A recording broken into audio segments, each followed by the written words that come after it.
You are listening to The Airing Cupboard, the podcast where the extraordinary stories of ordinary people get an airing. Phew, that's a mouthful.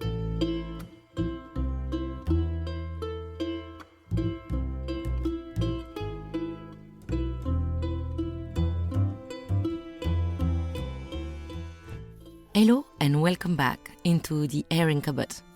I hope that you are all very well and that you are looking forward to Christmas and hopefully a little break, some merry time and some Christmas pud.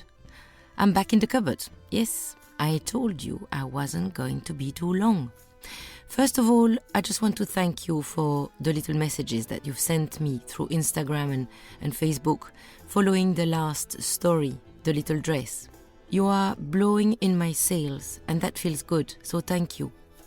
I've not had any news from Mongolia yet, but I'm still hopeful for a message with a view of Ulaanbaatar. As I'm doing my geographical ramblings, I might as well say hello to our listener in Nepal. What is the view out of your window? And for those who asked, yes, I have bought my little stickers, but I haven't started placing them on my map. I will do a photo and post it on the Facebook group. So here in the UK, the weather has turned cold, wet and grey. Apparently, the peaks in the Lake District where Tony from our last episode used to roam were all covered in snow recently. So, as the wind blows outside on the desolate, cold landscape, I sit here in my cupboard in full denial, the hot water cylinder humming its comfortable melody to me, and I feel all is well. Today, I'm not back to tell you the love story I had promised you. No, not that one, not yet. It's in the making though, and I am hoping to work on it during this little break. The story I'm about to tell you today is also a love story, but of a different kind.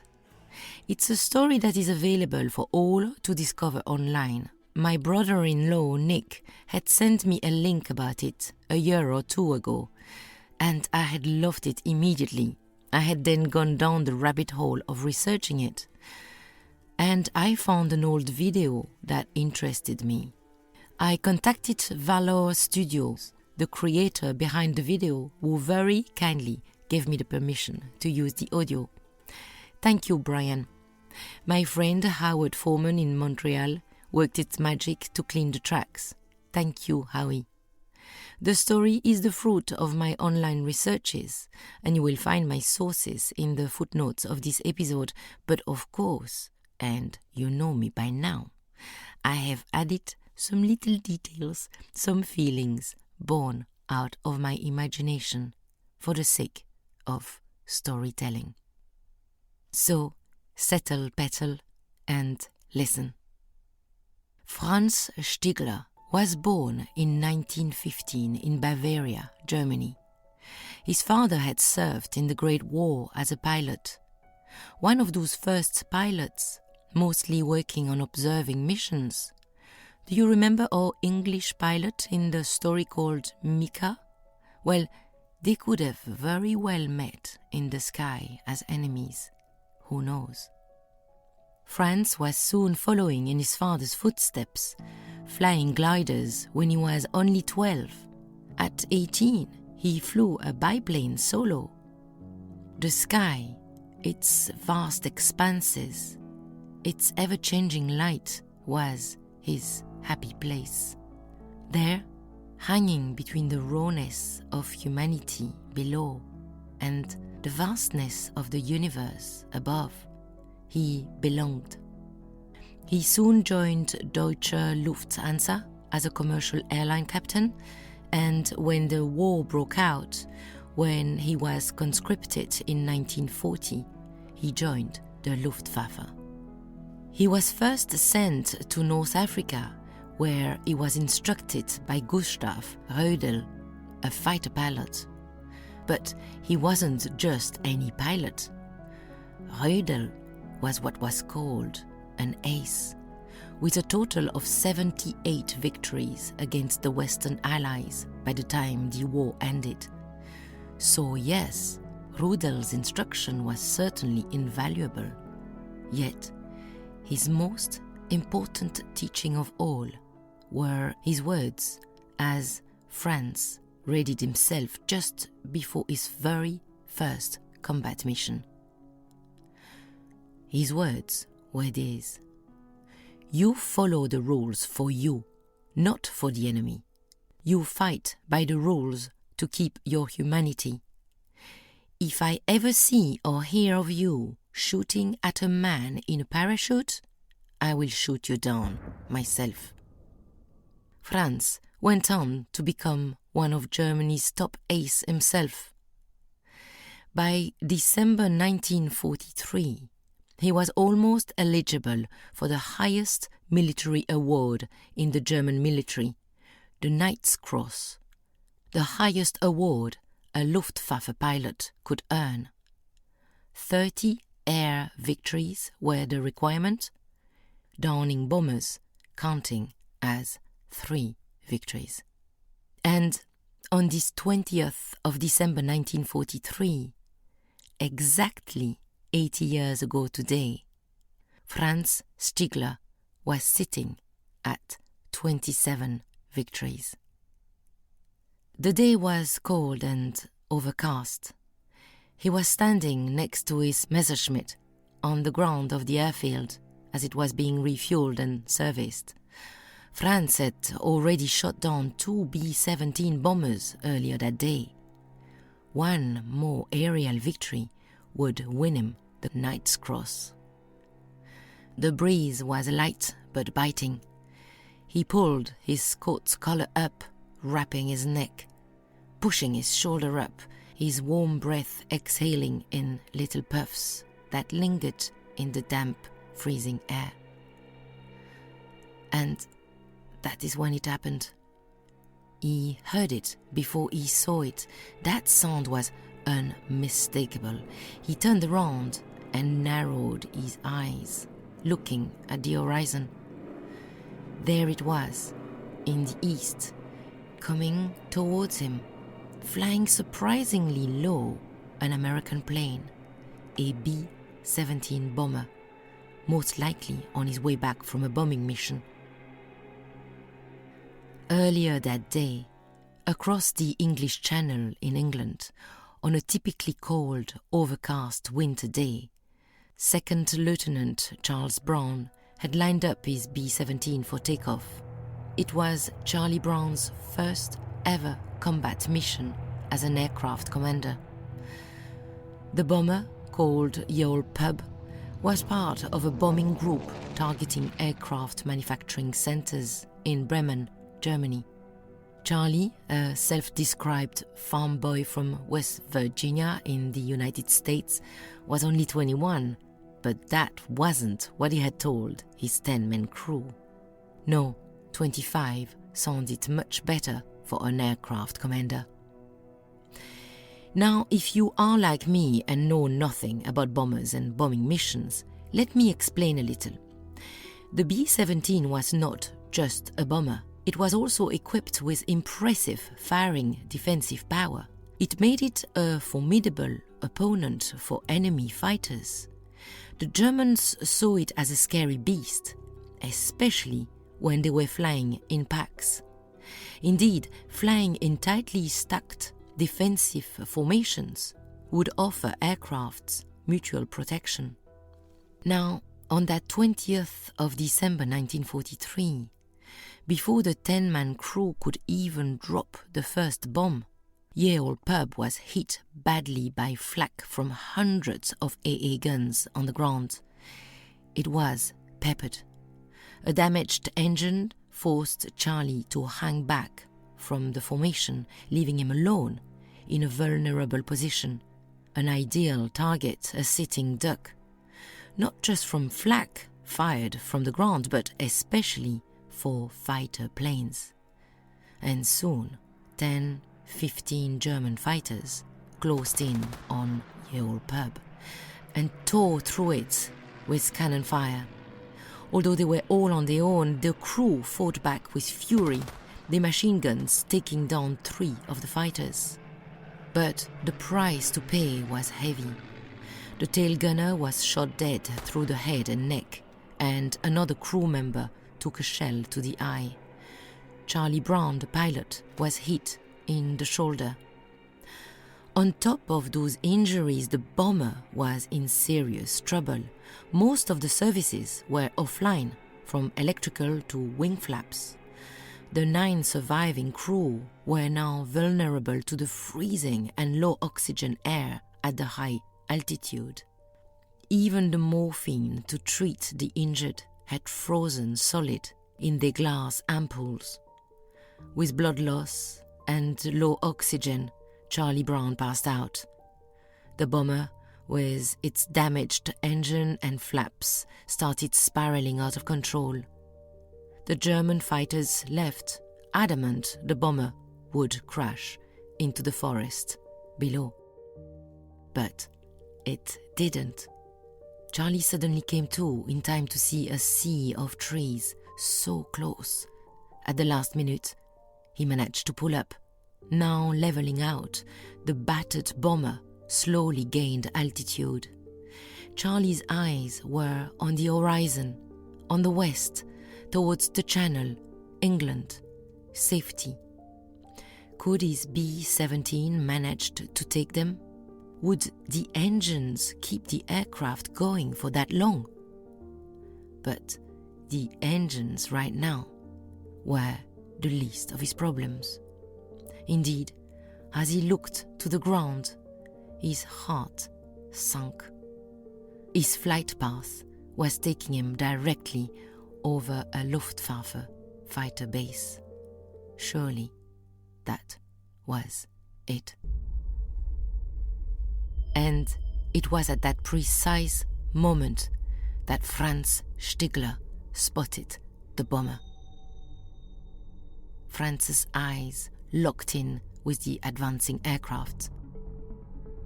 His heart must have beaten just a little faster as he saluted his crew chief, climbed in the Messerschmitt, and took off in the pursuit of the low-flying B-17 and the kill that would give him the Knight's Cross.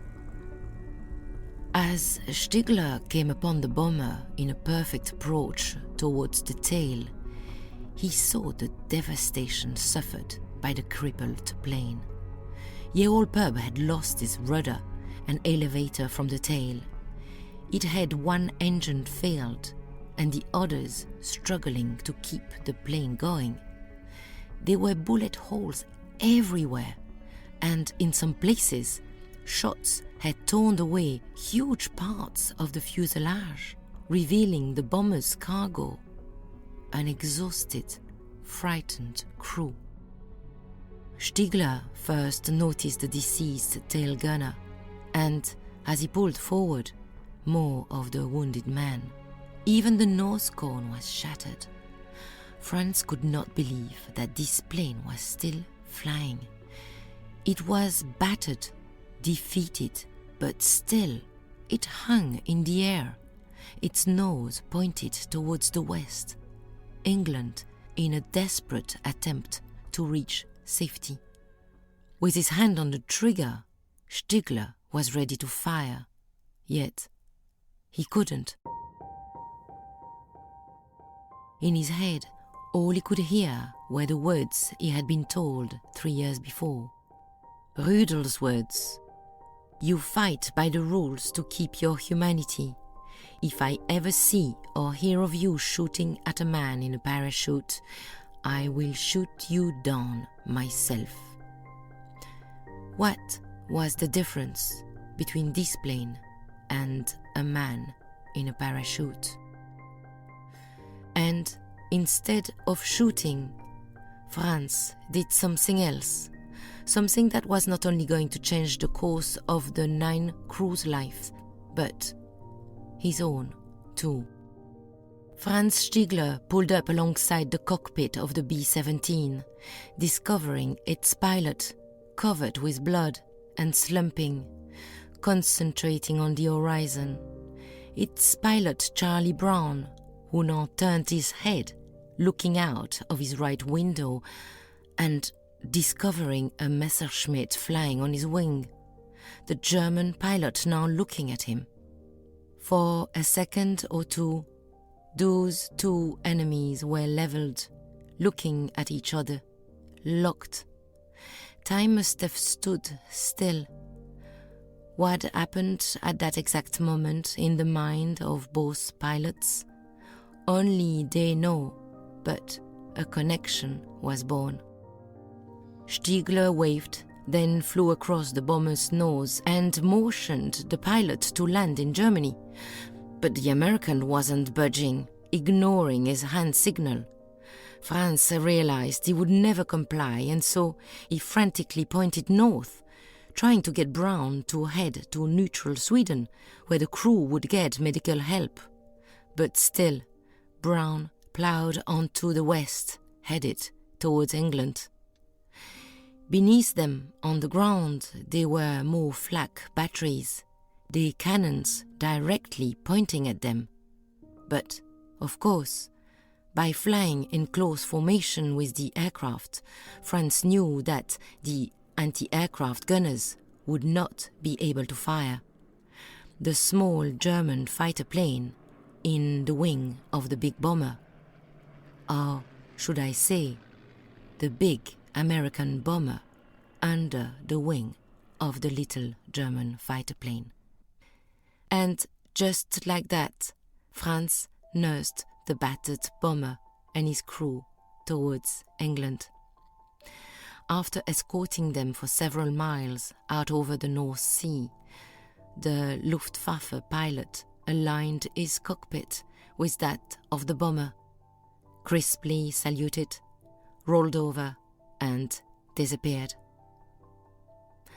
As Franz found himself alone again, flying back towards his base, he wondered if they would manage to make it across the channel back to England. He knew the chances were slim, if non-existent. He also knew he would never be able to find out, as his actions of today were, of course, to be kept secret. After all, he hadn't gunned down the enemy. More so, he had helped the enemy. And the punishment for that was court-martial. So, he never said a word to anyone. Franz went on to score several more kills after that 20th of December encounter, but he never again allowed a symbol of an aerial victory to be painted on the tail of his plane. Over the duration of the war, Franz flew 487 missions. He was shot down 17 times and wounded 4 times. He bailed out 6 times and rode his damaged aircraft down 11 times. Yet, he never lost his love of flying. After the war, he found himself standing in welfare lines. Life in defeated Germany was tough. He had never been a member of the Nazi Party, so he was able to immigrate to Canada in 1953. He settled in the Vancouver area in British Columbia, and he became a successful businessman. And more than 40 years passed. Yet Franz never stopped thinking about the bomber, the crew, and its pilot. Had they made it across the channel? In 1990, Franz, now 75, was sitting at the kitchen table, a coffee in hand, reading a magazine from one of the veteran organizations he was part of. He especially liked the section where veterans related their own personal war stories. It brought it all back, you see. It made him feel as if those 47 years hadn't passed. Everything was still so vivid in his mind. And there, on the page, he read the story of a young commander on his first bombing mission. He read how, when things couldn't get worse, he had looked through his right window and discovered a German fighter sitting on his wing. How the battered B-17 had not only been spared by the enemy, but nursed back to the channel, offering protection from fire on the ground. How the bomber had made it across the channel. How 9 of its 10 crew had survived. How the story had been kept secret by higher commands. The story ended with a plea for help in finding the name of the German fighter who had saved their lives. And there was an address. Franz wrote, "I was the one." When they first spoke on the telephone, when Franz heard the voice on the other side asking him, "What were you pointing at?" he knew he had the right man. Stigler told him he was trying to get them to head for Sweden, for goodness sake. They laughed. Franz learned how Charlie had spent 4 years searching vainly for him through records. Franz and Charlie were amazed to learn they had been living only 200 miles from each other for decades. They decided to meet. Their first meeting since the 20th of December 1943 was arranged. The two had a grand all-time meeting and retelling stories. From 1990 until their death in 2008, the men were the closest of friends.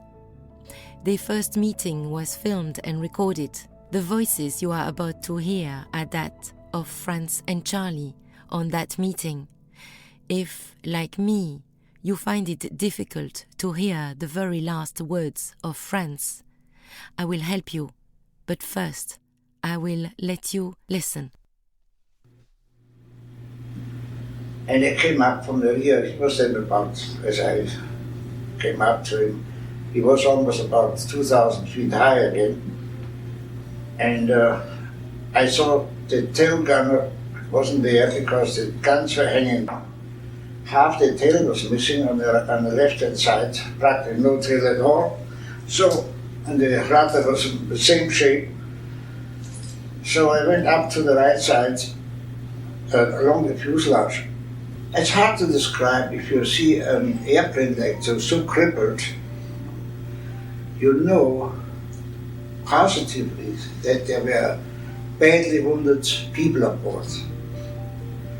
And for me, it would have been the same as shooting at a parachute.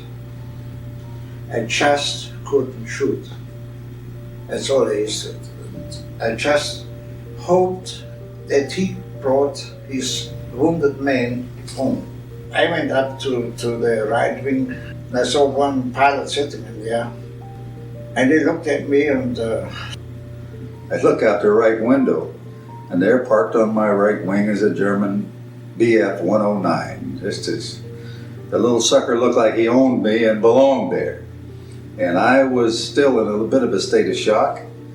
And so I sort of closed my eyes and shook my head as you would with a nightmare. And if I closed my eyes and opened them again, he'll be gone. Well, I opened them again and he was still there.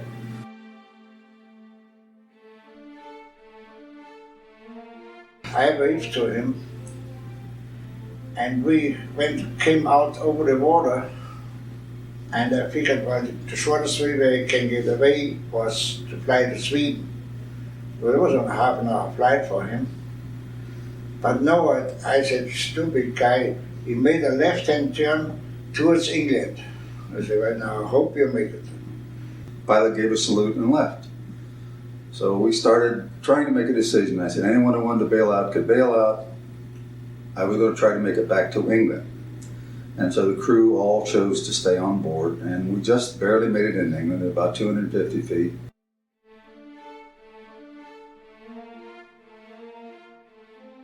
Finally we decided to meet personally.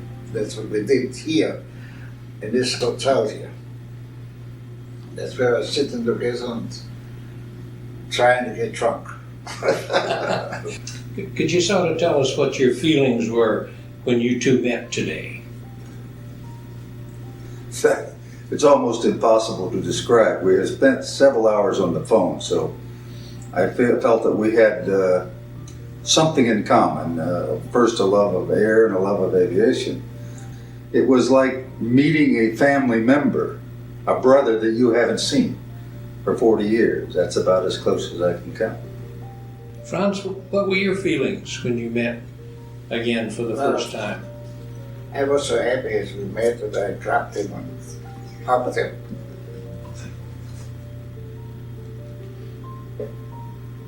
Wasn't easy.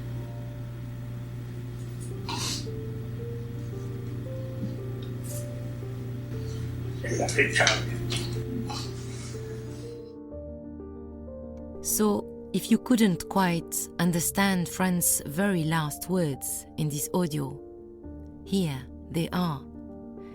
He simply said, "I love you, Charlie."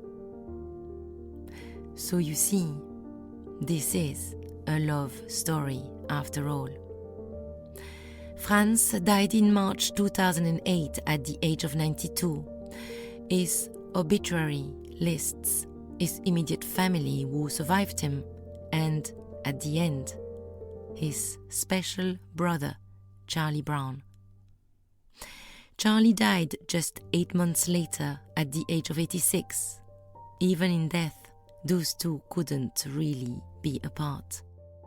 Despite their differences, the opposition of their countries, war, Franz and Charlie were two men from the same family, brothers.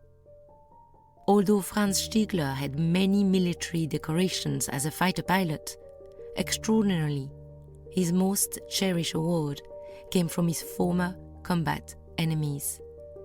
He was presented with the Order of the Star of Peace for his act of compassion on the 20th of December 1943.